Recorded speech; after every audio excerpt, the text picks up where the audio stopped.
Today we're going to learn further in this Mamar. It's a kind of long Mamar, so buckle up. Here we go. First, in order to understand the two questions we asked yesterday about this pasuk, right? What were the two questions? One was why. One of them, the second question was why Yakov used the name Yakov and not Yisrael first to seem to say that the Jews were rooted, and also, in general, what's this idea of the Jews having been rooted in Mitzrayim in order to expand and grow? So over here we're going to focus on Yakov. Okay, and the planting over here. So here we go. First we have to explain the idea of rooting. When you root something, you plant something. It's like planting. That through it you have the produce. Everything grows. In an immeasurable way, right? Put in one seed, tons come out. Most seeds are not edible. They don't have any taste or smell. They don't taste like food. Most seeds. But when you plant it in the ground, then becomes edible fruit. Even though the seed wasn't in itself edible. And also, like kernels of wheat, which could be eaten. So types of seeds that are edible. Besides, in addition to the fact that when you take seed, even though it's edible, if you take that same seed and you plant it, you get many times the amount of produce from that seed. One becomes many. What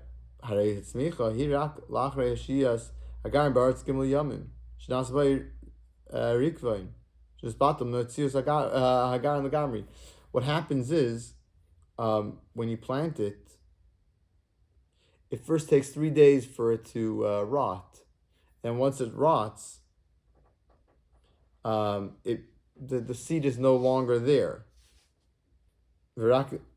Then, only then, after the seed is rotted away, can there be the growing. So therefore it's a immeasurable amount greater what is produced than the original single seed. And how much more so by a tree,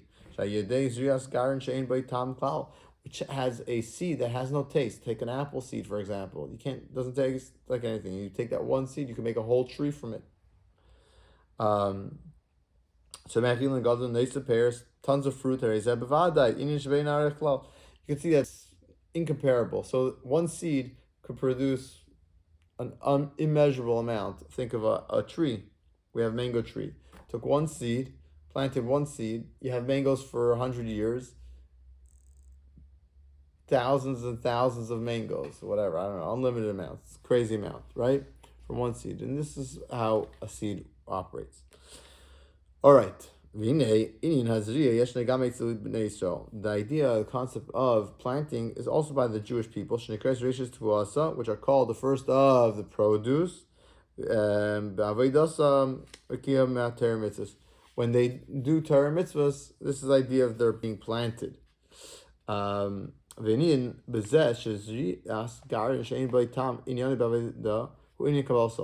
what is the service of God that is comparable to the seed being planted?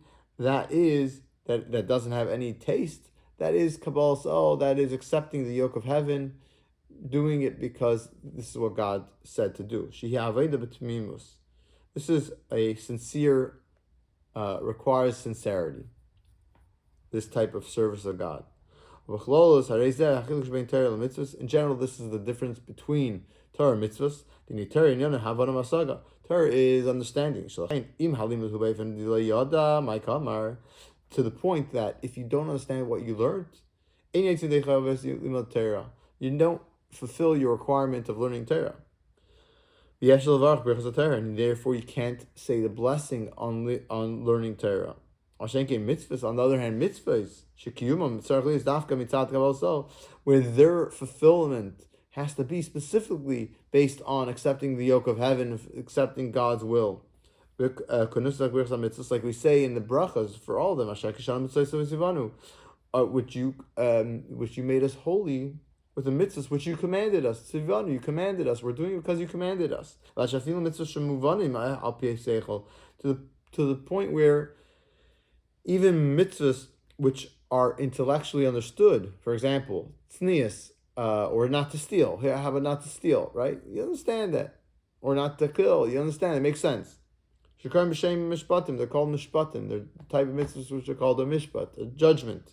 So we have to fulfill them. We have to not steal, not because our seichel tells us, our intellect tells us, but because it's the will of Hashem and we accept it willingly. We have total accepting of the yoke of heaven. As the Gemara states, that if someone says he goes up to daven and he gives a prayer, in those days, at the time of the Talmud, it was prayer wasn't as organized as it is today, or before the when the Beis Hamikdash was. People had their own prayers. So if someone goes and makes their prayer and says, God's mercy is on the bird, the shluach hakan, where they send the bird away, the mother bird away, and take the baby chicks. Whole thing brought in the Torah. So he says, okay, God has lots of mercy. We shut him up. Why? Because it's machlokes. Why specifically? But two reasons. One is because he's basically selecting just the bird and showing God, trying to show that God has favoritism of some sort, and we don't create any kind of animosity in Ma'aseh Bereishis. And two, another opinion is that it's you're trying to say, oh, that God has you're messing around with the midas. We do it because this is what God commanded. God gave a command. That's why we do it, not because of any emotions involved. So rachamecha. Anyway. So that the point is that we serve Hashem because of Kabbalah of accepting the yoke of Him. He's making Hashem as midah racham. The only decrees. That's the second opinion, right? And because when the mitzvahs are fulfilled because of for rational reasons, this is not proper fulfillment of the mitzvahs. Because it has to be that when we fulfill mitzvahs, it's only because Hashem commanded us.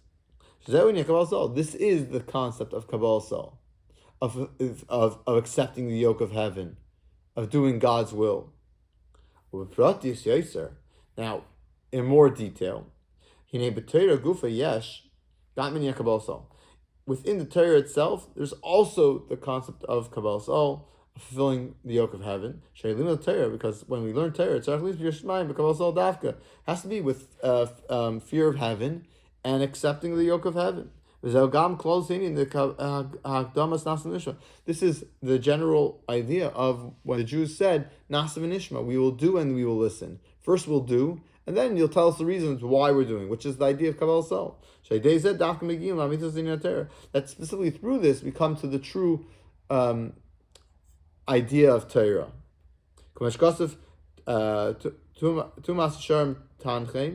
That the righteous,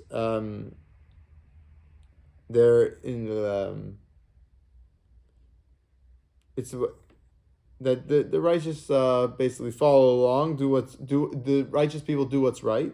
It's explained there was a and so again, that's just an expression of Kabbalah Sol, Rava, someone came to him, a heretic, and said to him, he saw him learning, and he was all bloodied up and whatever, and said, basically, you guys are fools. And this is what Rava answered him, telling him that from the pasuk that the righteous, follow what and will be successful ultimately and follow along. That's the idea of Kabbalah Sol. That's what it is. But he's showing an example of Kabbalah Sol within Torah. And this is why, now back to our matter at hand, this is why it says Yashish Yakov. Yakov will plant them, specifically the name Yakov. Because the idea of Kabbalah Sol, accepting the yoke of heaven, B'tzir Adam, within man's form, right? Who ha'ekev sheberegel? What's the most nullified part? It's the heel. The heel follows along with the rest of the body, whatever it tells it to do. This is the idea of Yakov. Yud Akev. Yud, the letter Yud, Akev, of the heel. As it explains in Torah, unlike Yisrael, which is Li Reish, regarding the head, it's talking the head. So the idea of the ache of the heel is the lowest part, Kabbalah Sol. I follow along. I do what you tell me. And just as the general concept of planting, that through planting we have growth, we have tons of produce, right? Comes from it. So too, with regard to the general idea of the Jews going into, going down into Egypt, Habayim Yashish Yakov, that they came to Mitzrayim, where Yakov planted them. That through it will come the tzmicha, the growth, the growing. That the Jews will multiply and expand like crazy. And just like there was specifically through the going down into the exile of Mitzrayim, there was an Eloi, there was the elevation that came afterwards that followed the giving of the Torah. The giving of the Torah came after the Golus Mitzrayim. They didn't have the Torah beforehand. In that way. Because when they take you out of this land, you'll come to this mountain and I'll give you the Torah on this mountain. So what we see is that this idea of planting, how it's the idea of Kabbalah Sol, of accepting the yoke of heaven, and how specifically Yaakov, Akev, the heel, that's the part that's most Kabbalah Sol, and that is the primary idea, and it's specifically that through planting in Mitzrayim, there's the addition that comes afterwards of Matan Torah, and we will continue tomorrow, God willing, to go further into this Mamar to understand this idea and this concept. Thank you very much for watching, and have a fantastic and amazing day. Thank you.